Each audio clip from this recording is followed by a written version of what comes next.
continue right along in our usual fashion. There we are.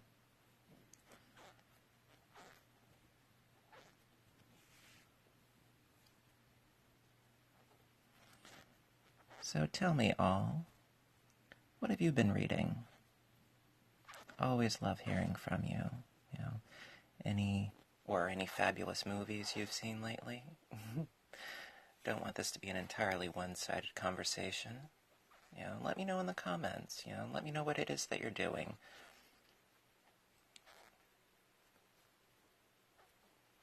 You know, still reading some of the same books and so forth over here. Still trying to get through the Fellowship of the Ring, making some progress on it. Still reading The Girl with All the Gifts. Was just taking a break and got through another chapter of that. So good. Really is. And of course, as some of you may already know, I started doing The Picture of Dorian Gray. Absolutely lovely book. A little horrific in the undertones, but still a lovely work. You know, there really are so many works that I would love to read to you, but not able to due to copyright constraints. And, well, that's part of it, you know. Books like 1984, Fahrenheit 451. Oh, gosh, I'm a huge fan of Ray Bradbury. Absolutely love that book, and I have for many, many years. Read it several times. Now the movie, oh, God. Was talking to one of my viewers about it. And for those of you that are familiar with the movie, oh, you'll know what I'm talking about. For those of you that aren't, oh, would totally recommend seeing it. Very, very good stuff. It was, I believe, from the 1960s, directed by Francois Truffaut, starring Oscar Werner, Cyril Cusack, and Julie Christie. And her performance, wow. Oh my gosh. She was incredible because not only did she play one role absolutely to the T as far as an adaptation quality to the original text, but she played another role in the same movie, completely different character, completely different personality, and for the longest time, I had watched that movie and I did not even realize it was the same woman. Call me silly, but it is actually true. So we've reached the corner, we do our chain 2, and we do our second cluster in the corner. Yeah, I know. It's almost hard to believe that I was that easily duped, but she did such a great job. Really. Alright, so we've got our corner done there. And then we adjust our work because this thing is getting... Oop, I'm so sorry. This thing is getting rather big and unruly here. But that's okay. I persevere. You guys are so worth it.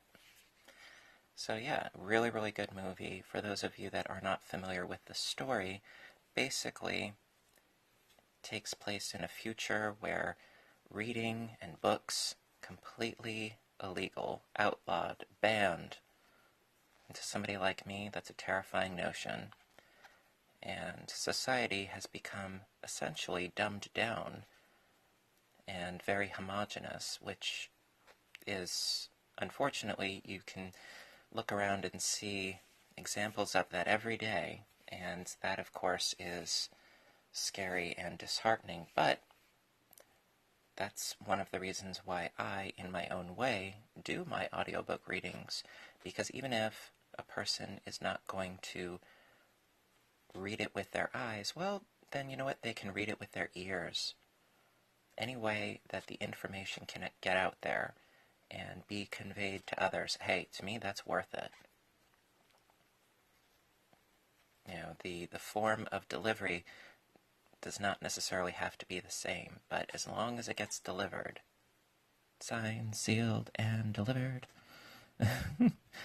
then I think it's worth it. And so basically, in this story of Fahrenheit 451, firemen do not put out fires. No, actually, the irony is that they start them, and their fire hoses do not spew water, but kerosene. And they burn books. And people that have books on them, they are imprisoned, arrested, not in that order, and some of them just disappear. And it is a rather frightful look at what could be if the banning of books persists.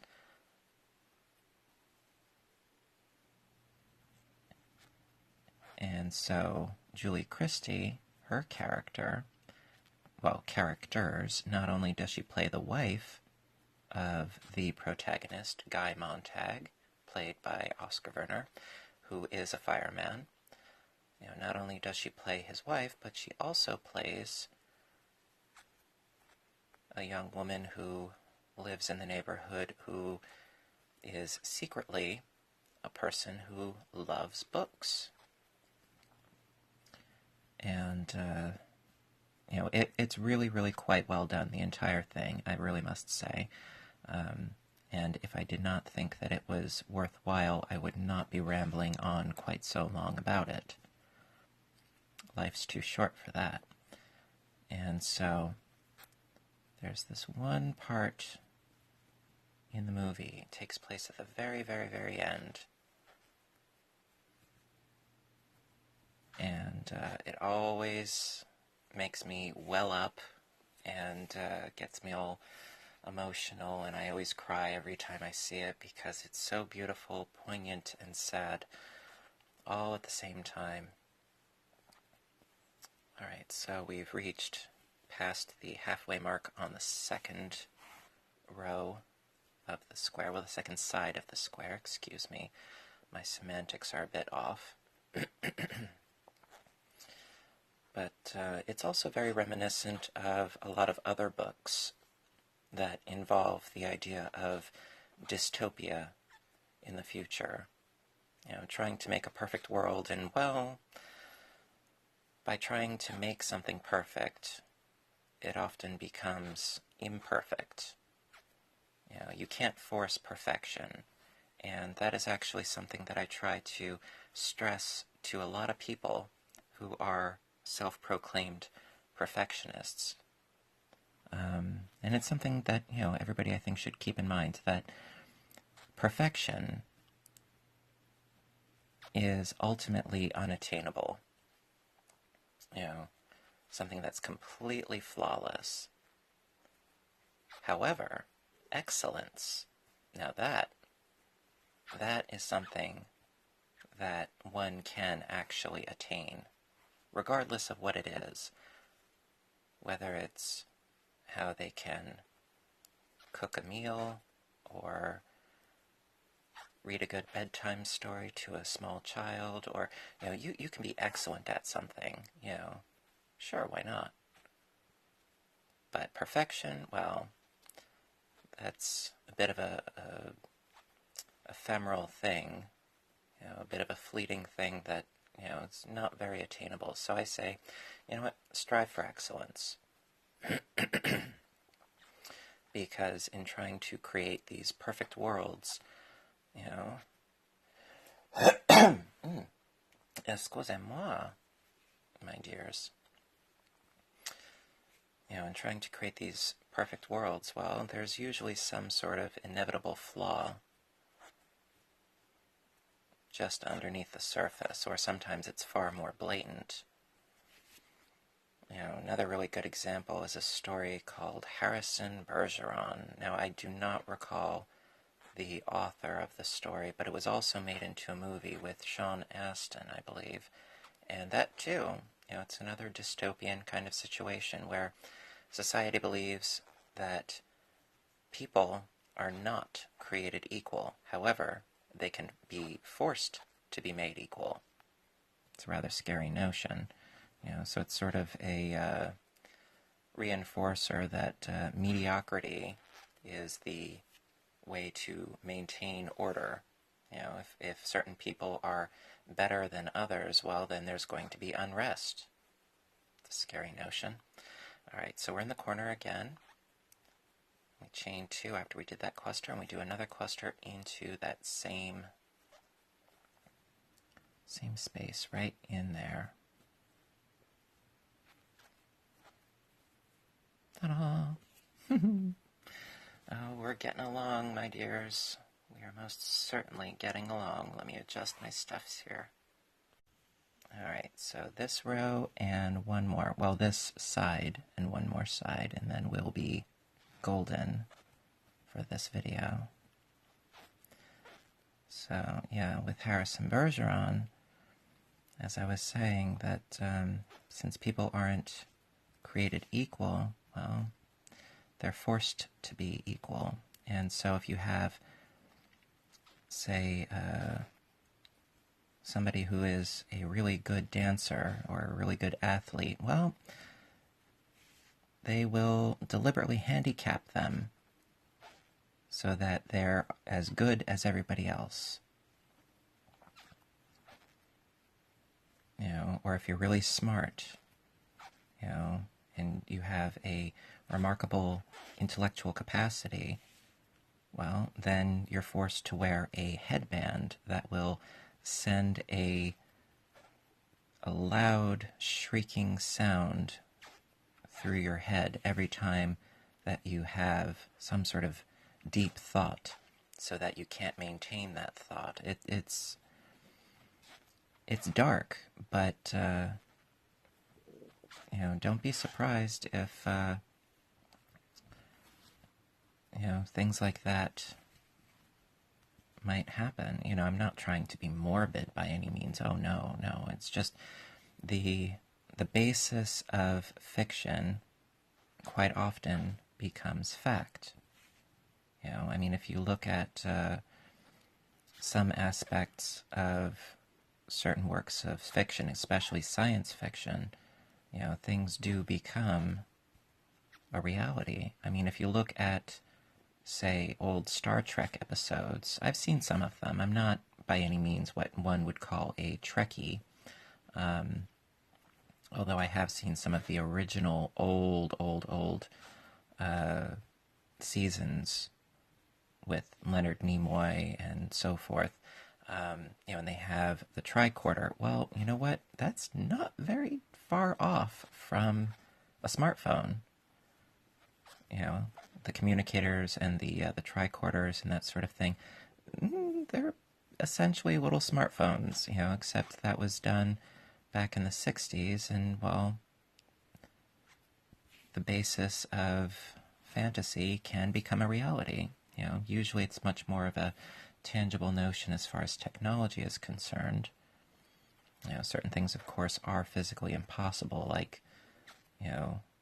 beaming and warp drives and, stuff like that. It may be at some point, but then you have other dystopian sorts of scenarios like Brave New World by Aldous Huxley, another dystopian novel. I don't know what it is, the fascination with me, but I do find them rather interesting.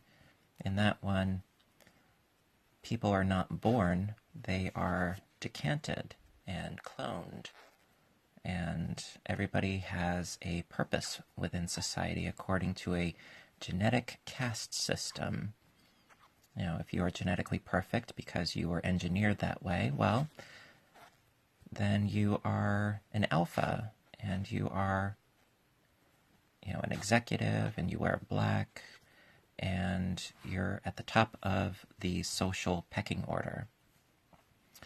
If you are, I believe I'm remembering this correctly, if you're a beta, you wear blue, and you're more of a sort of a white-collar worker, even though you're wearing blue. And you're, an office gopher, essentially. And then the further down you go, the more intellectually and societally inferior you are, and it's because of your engineering, because like I said, everybody is essentially decanted in petri dishes. And it's a very interesting look because it's all about how, in spite of this seeming perfection, according to their own standards, they don't know what love is. Monogamy is considered antisocial, and there's no such thing as ownership, and they don't know what it is to have real emotions.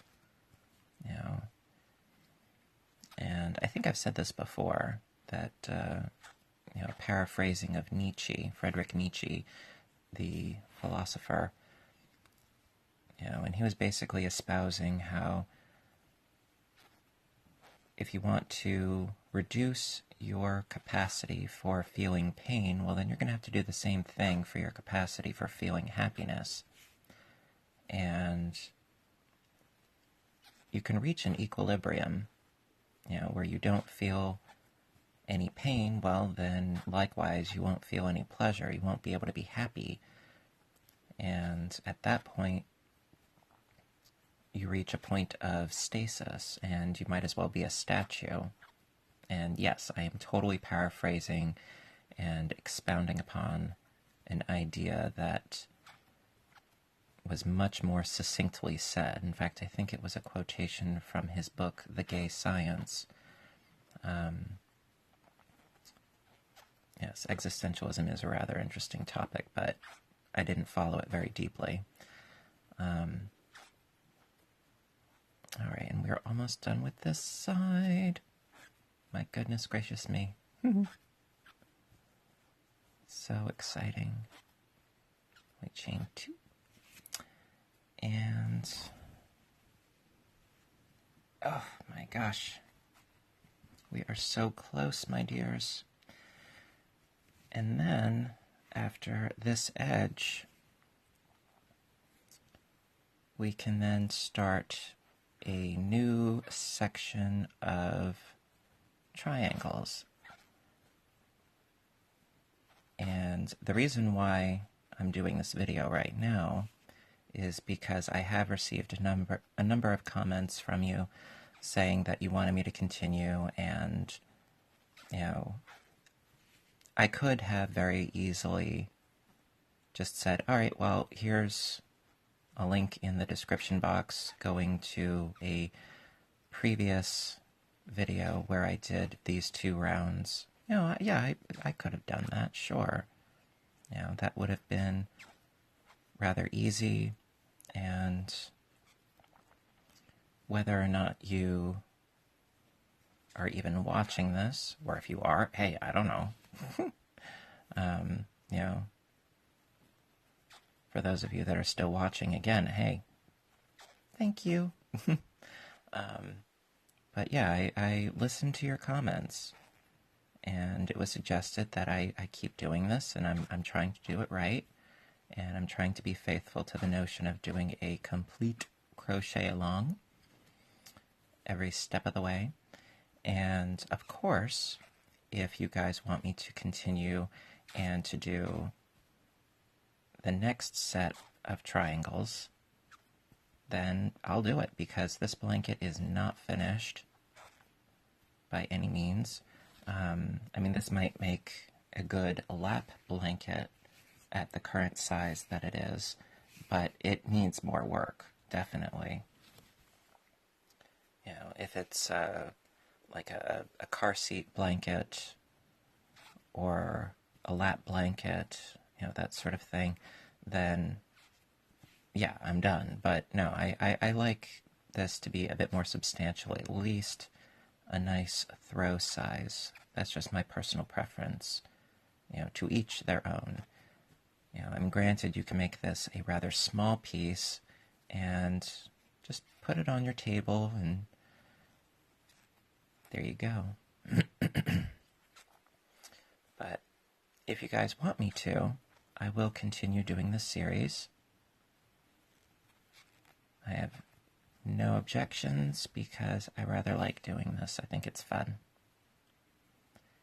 You know, I mean, I could do a series of vlog entries where there I am sitting in front of the camera having a cup of coffee, but I feel weird sometimes about just sitting in front of the camera and not doing anything because I don't think I'm that interesting. However, right now I'm killing two birds with one stone. I'm actually doing something, I'm showing you how to do something, and we can chit-chat, you know.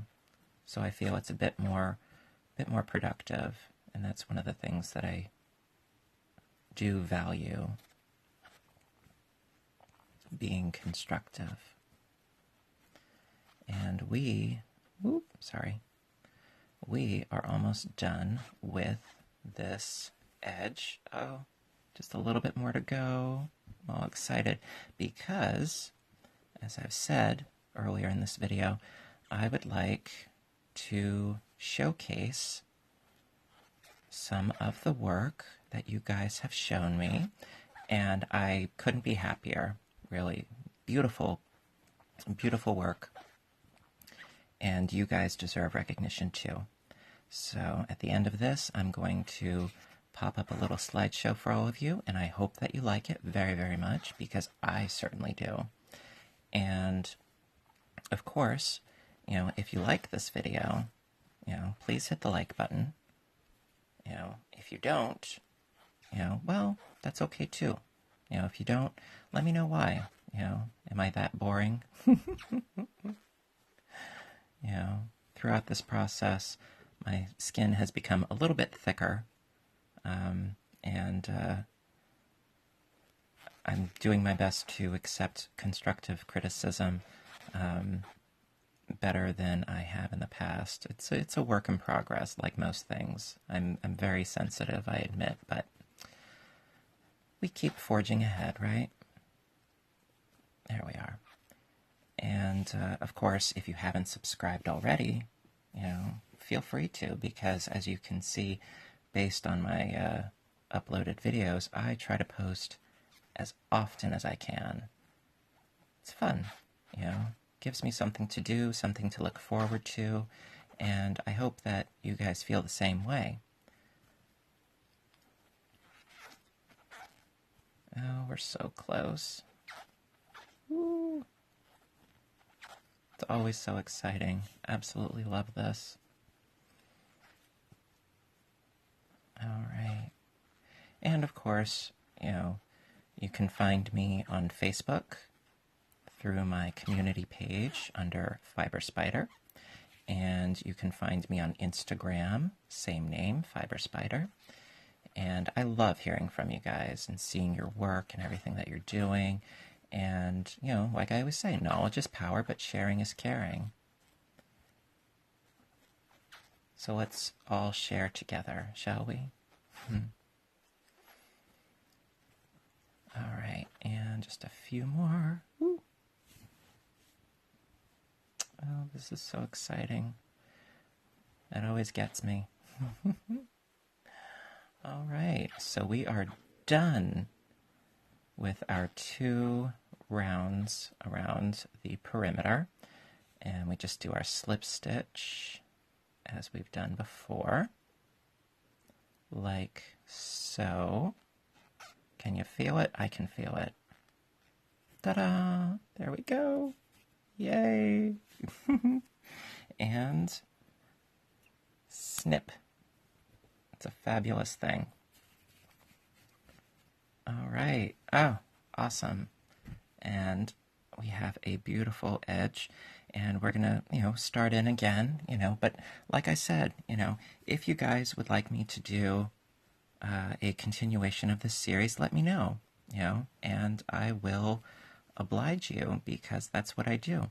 So now, on to the slideshow, my dears, and until the next video, I want you to stay inspired, stay caffeinated, and above all, stay stitching. I'll see you in the next video. Bye for now.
Bye.